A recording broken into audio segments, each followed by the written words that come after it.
weeks ago, I moved from the city of Melbourne to Jimboomba, a country in Queensland.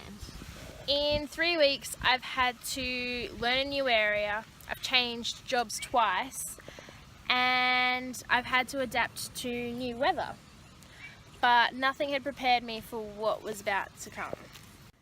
So on Thursday, we'd had torrential rain. We'd had a recorded of over 500 millimetres of rain, which is a lot. And we had wind speeds of over 100 to 150 kilometres an hour wind. So that night was quite a loud night. On Friday morning, on the 31st of March, we woke up at 9 AM to realise that we'd had no power. And so for us out on the farm, because we've got no power, it means there's no water. So we couldn't have cup water. If we wanted normal water, we'd have to boil it. If we wanted to have showers, it was out of a bucket, so it was cold and there was no pressure. Or if we even wanted to go to the toilet, we'd have to fill up a bucket of water before we needed to go to the toilet. So I decided that I'd go for a bit of an adventure out and see what damage had been done and to try and get some more water. And when I got out, I realised we were stuck. We were isolated from the rest of Brisbane. Both the entrance and exit points were underwater. And yeah, it just meant that I couldn't access any shops, couldn't go to the fuel stations because everywhere was underwater.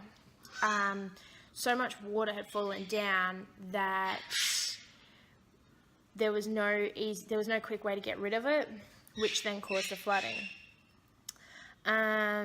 We found out that there was a king tide due at midday, which meant things could get very interesting around here. We'd also found out that we'd had no reception, so that made things very difficult. So with no power, no water, and no reception, it was quite a challenge. When I was talking to some of the locals, I found out that the 2013 floods that occurred in Brisbane had caused flooding and had caused power outages, but it wasn't as bad as this. For me, I just moved to the area. I didn't know anyone.